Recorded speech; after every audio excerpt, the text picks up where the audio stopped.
Olá, as roteiristas e escritoras Leda Cartoon e Sofia Nestrovsky criaram o podcast As 20 Mil Léguas de Charles Darwin, o caminho até a origem das espécies. A ideia era apresentar cientistas como escritores e ler textos de ciência como literatura. A empreitada foi tão bem sucedida que a primeira temporada, dedicada ao naturalista britânico, virou um livro com um projeto gráfico especial.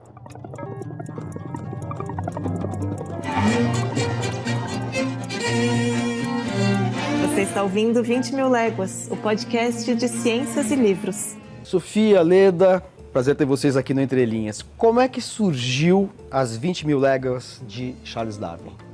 Esse livro tem uma origem anterior ao formato do livro. Ele surgiu primeiro como um podcast chamado 20 Mil Léguas, o podcast de ciências e livros. Ele começou com um projeto da Fernanda Diamante, que é uma das sócias da livraria Megafauna. Ela escreveu um projeto com o Serra Pilheira de divulgação científica. E daí ela conseguiu começar uma frente de trabalhos em divulgação científica que tinha, entre outras coisas, a criação de um podcast. Quer dizer, o podcast já nasce com o tema da ciência, mas vocês que escolheram o Darwin. O Darwin foi uma escolha junto com a Fernanda Diamante, que foi um casamento muito feliz, porque eu estava vindo de um mestrado em literatura inglesa, então eu já tinha alguma familiaridade com essa área via poesia, via literatura, mas nunca tinha lido Darwin. A Leda também não, a gente foi entrando nesse universo juntas e descobrindo que o único jeito da gente conseguir ser honestas com o tema era ler a partir desse nosso ponto de vista, que é ler como um escritor. Mas a gente começou a ler o Charles Darwin, começou a ler A Origem das Espécies e percebeu que ele, além de ser um cientista, é um escritor. Muito organicamente a gente foi entendendo isso e aí a gente criou essa espécie de slogan do podcast, que é o podcast que lê os cientistas como escritores. Então a gente fez essa intersecção entre a ciência e a literatura. O podcast veio muito daí, desses pontos de contato que a gente foi encontrando.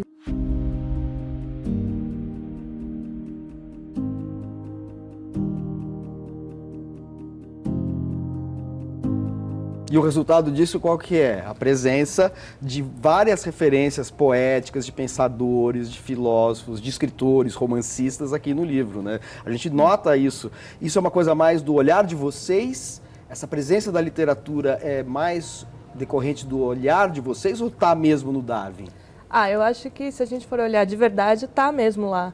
Até porque esse é um momento, o século XIX, em que a ciência e a literatura, as áreas, assim, todas estavam muito mais misturadas do que elas estão hoje. A gente está passando por um momento em que está voltando até essa mistura, mas naquele momento ainda não tinha tido a especialização das áreas, né? Então, a literatura estava muito presente em todas as discussões científicas e os poetas, os escritores também estavam muito interessados nas discussões da ciência. Então, uma coisa e a outra realmente estavam se cruzando o tempo todo. Mas vocês também falam de uma transformação do modelo de ciência, que é simultânea uma transformação dos gêneros literários, né?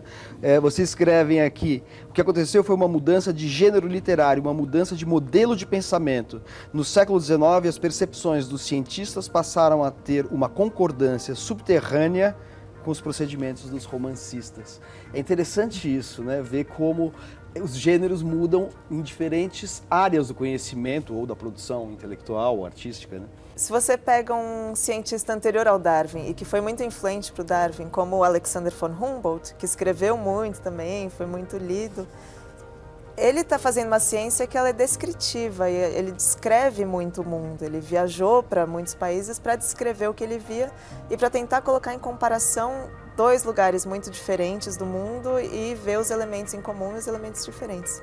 Mas em nenhum momento ele consegue traçar o tempo desses lugares. Ele ainda não tem como descrever que as rochas de um continente são parecidas com a rocha de outro continente por causa dos processos de sedimentação das rochas.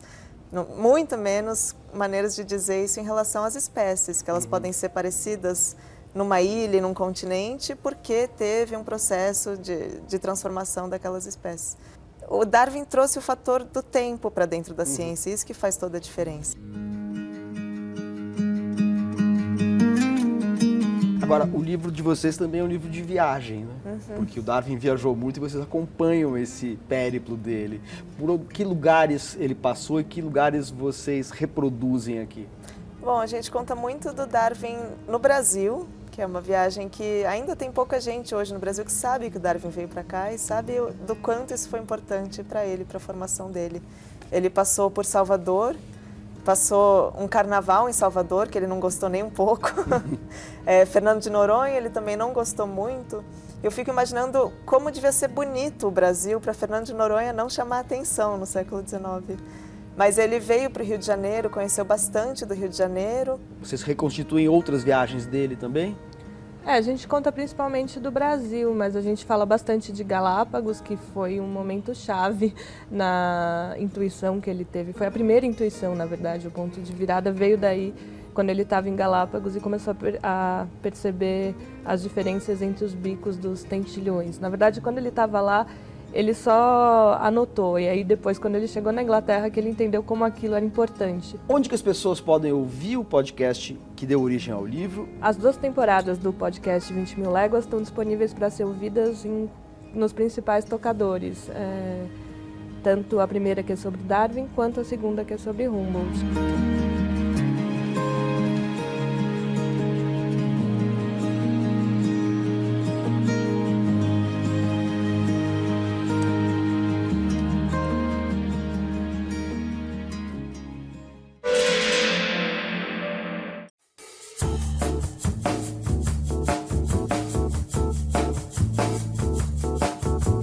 A expressão América Latina dá ênfase à origem europeia da colonização do chamado Novo Mundo, seja pela homenagem ao navegador Américo Vespúcio, seja pela referência às línguas dos colonizadores espanhóis, portugueses e franceses, todas derivadas do latim. Mas a unidade do continente é mais profunda e ancestral, como mostra Viagem pelas Histórias da América Latina, da escritora paulista Silvana Salerno. Com ilustrações do artista mineiro Biri Sarkis, o livro percorre o continente desde o México até Uruguai e Argentina para recontar mitos e lendas dos povos originários. Cada capítulo reconta a narrativa de um país de acordo com a atual divisão geopolítica. Mas o resultado do conjunto é uma rede de vasos comunicantes que conectam culturas andinas e amazônicas, os antigos impérios Maia e Azteca, a América do Sul e a América Central, os oceanos Atlântico e Pacífico. E ao final de cada capítulo, quadros explicativos permitem que um leitor que conhece o Saci Pererê desde criança descubra que essa lenda nasceu entre os tupis-guaranis do Paraguai, que a história cubana A Tartaruga e o Diabo remete a fábulas brasileiras, ou que povos originários da Bolívia, do Peru, do Equador e da Guatemala criaram enredos paralelos sobre a origem do mundo. Alguns textos se passam na realidade atemporal do mito, outros flagram personagens contemporâneos entrando em contato com esse mundo lendário que sobrevive no cotidiano latino-americano. E não faltam narrativas sobre piratas, bruxas e vodus, mostrando como as culturas nativas se fundiram com as culturas europeia e africana ao longo da história.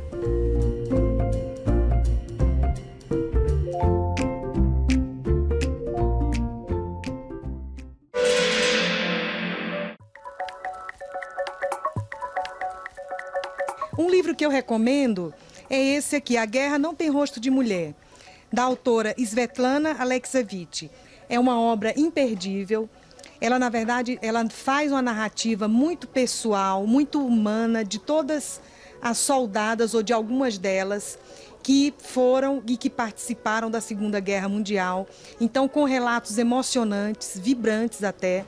Então, é um livro que me trouxe muita emoção, mostrou aí a hierarquia aí do poderio do pelotão de guerra, né, sob o comando aí dos soldados, e que várias mulheres se alistaram e enfrentaram e quiseram fazer frente aí a esse embate. Então vale a pena, é muita emoção, eu recomendo. A minha sugestão de leitura para vocês é o aclamado Chico Buarque de Holanda, mas aqui na versão escritor. Ele já é consagrado como músico, como produtor de teatro, de peças.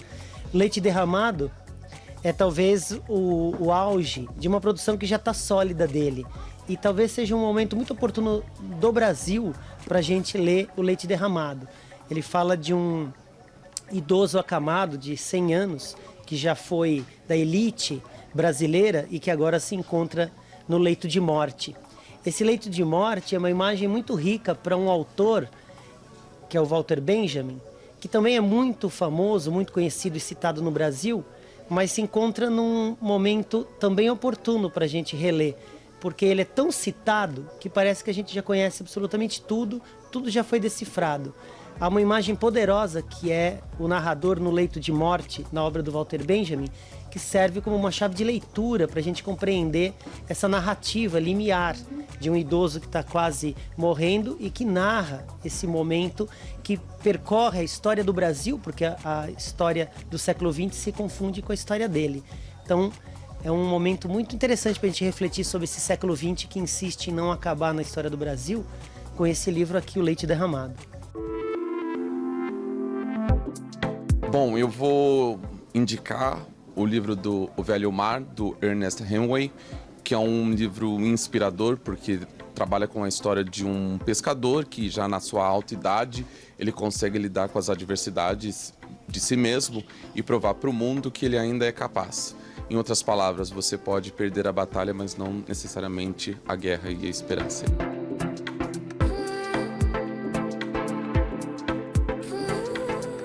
Depois do intervalo, a trilogia das tragédias clássicas de Sófocles numa única peça teatral. O Entre Linhas volta já. A companhia Elevador de Teatro Panorâmico apresenta a peça Tebas no Teatro Sesc Bom Retiro, em São Paulo. A dramaturgia do diretor Marcelo Lazarato mergulha na trilogia tebana de Sófocles: Édipo Rei, Édipo em Colono e Antígona. O Entre Linhas foi conferir a montagem e a releitura desses clássicos da literatura grega. Já que este vosso solo é o primeiro desta região sobre o qual eu dobrei os meus joelhos, não me hostilizeis, nem ao deus Apolo, pois quando ele proclamou o meu destino cheio de infelicidade, disse que este lugar seria o meu refúgio. Em Tebas você faz a intercalação das 3 peças que compõem uma trilogia do Sófocles. Por que você fez deu este formato à montagem? A Companhia Elevador, ela tem 20 anos de existência, né? E a gente trabalha num sistema improvisacional chamado Campo de Visão, que eu desenvolvo há uns 30 anos, que é um trabalho coral. Em 2012, a gente fez uma tragédia chamada Ifigênia, onde o coro era a protagonista de tudo. Esse trabalho foi muito importante para a gente, porque consagrou esse sistema de trabalho, né? E aí, 10 anos depois, para comemorar os 20 anos da companhia, eu quis retomar as tragédias. E quis inverter o jogo todo. Se lá em Ifigênia a gente fez um coro que era o grande protagonista da história, aqui eu queria voltar à ideia das figuras humanas, dos indivíduos, com as suas potências enraizadoras, fundamentais. Por isso escolhemos Sófocles, né? Porque é tido pelos especialistas como o grande tragediógrafo. O Édipo Rei dizem que a tragédia é perfeita, né? E porque ali tem assuntos muito importantes, temas muito fundamentais, né? Patriarcado, livre-arbítrio, destino, masculino e feminino, né? Tem temas gigantes que são discutidos nas tragédias do Sófocles e nessa trilogia especificamente. Por isso escolhemos a trilogia tebana. Primeiro a gente ia montar as 3 tragédias. Daí eu comecei a estudá-las, comecei a tentar botar no papel algumas coisas, e aí comecei a entender que para o atual momento, esse mundo tão fragmentado, né, seria mais interessante a gente tentar entender o mito como um todo. Em vez de fazer uma de cada vez, eu comecei a ter ideias de como juntar. Daí o que me ocorreu foi a ideia de um tempo presente. Esse tempo do mito é sempre um presente, é um eterno presente.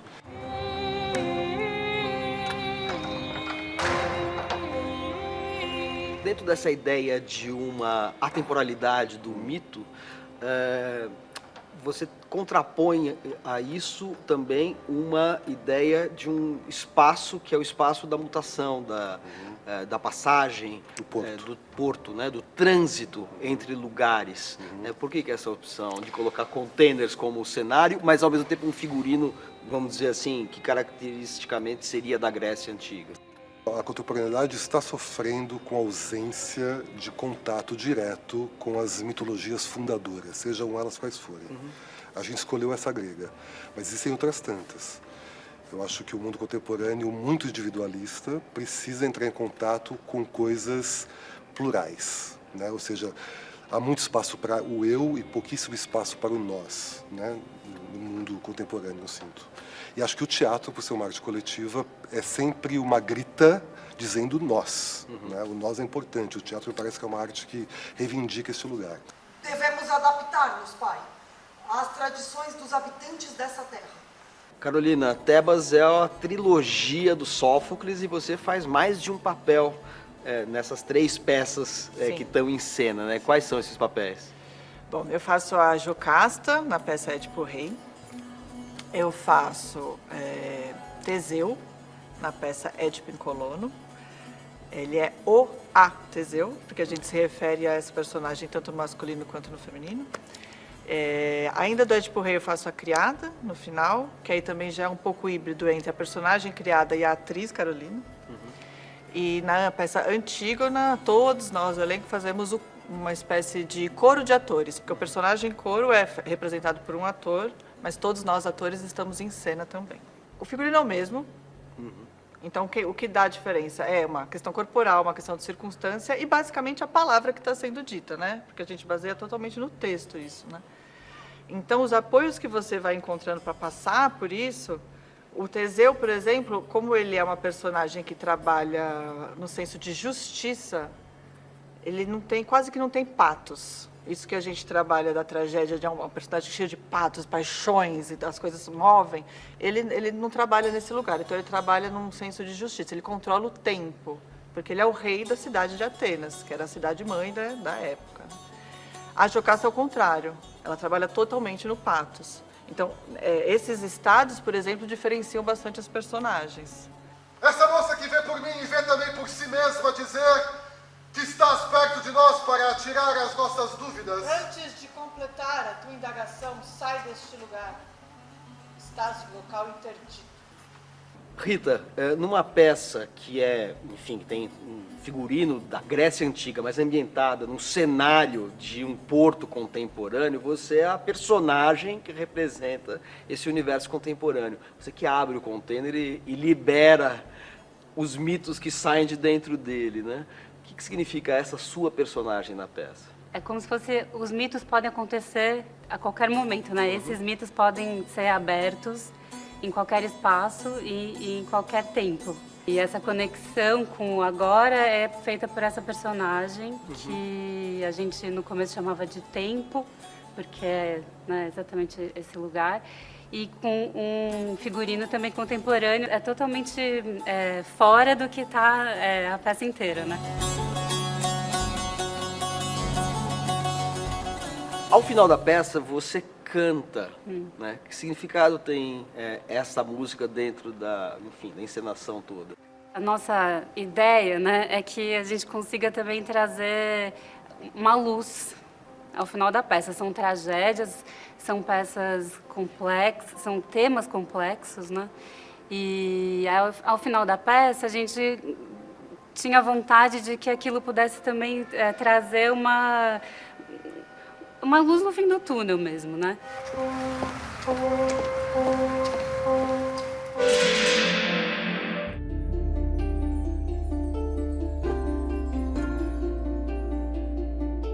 Um livro escrito por uma mulher que narra, de forma realista e com observações pessoais, os costumes e as experiências íntimas da vida em sociedade.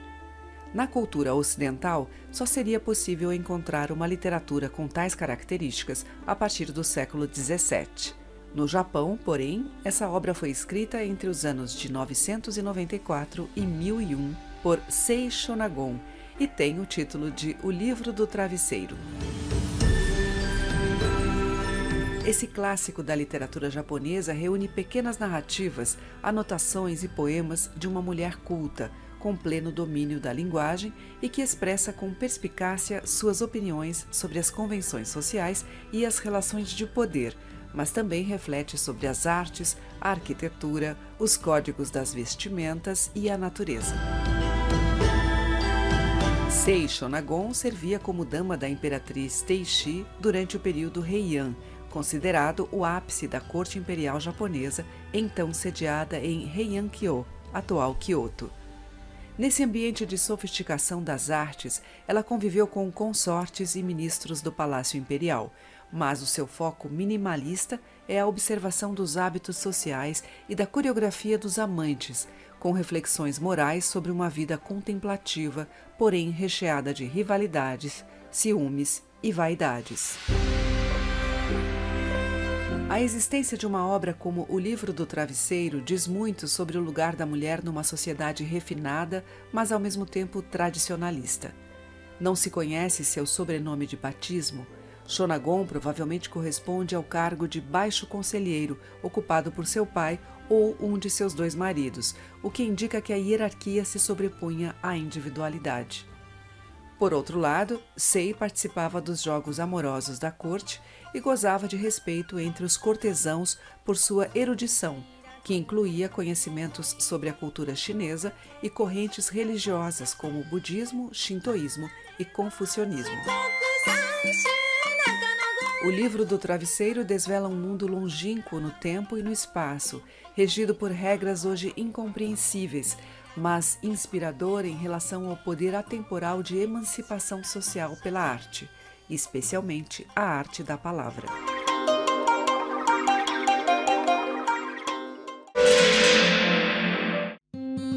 Quando Deixamos de Entender o Mundo, do chileno Benjamin Labatut, traz narrativas ficcionais a partir da biografia real de cientistas atormentados por suas descobertas. Em O Fim de Todas as Coisas, a astrofísica norte-americana Kate Mack explora as hipóteses científicas sobre o apocalipse cósmico. O Mameluco é a primeira edição em livro do romance publicado em folhetim em 1882, no qual a escritora e jornalista Amélia Rodrigues trata da mestiçagem e da violência na Bahia à época da Guerra do Paraguai. E em Sinais e Maravilhas, o escritor e ensaísta Teixeira Coelho, que morreu neste mês, reflete sobre o impacto da cultura digital sobre a sensibilidade contemporânea. O Entre Linhas de hoje termina com trechos da entrevista que a escritora e artista plástica Marina Colasanti concedeu ao programa Panorama em 1987. Ela nasceu na cidade de Asmara, capital da Eritreia, em 1937, morou em Trípoli, na Líbia, mudou-se para a Itália e se estabeleceu definitivamente no Rio de Janeiro em 1948. Marina Colasanti é uma das escritoras brasileiras mais premiadas nacional e internacionalmente, com mais de 70 livros de poesia, contos e crônicas para leitores de todas as idades. Até a semana que vem.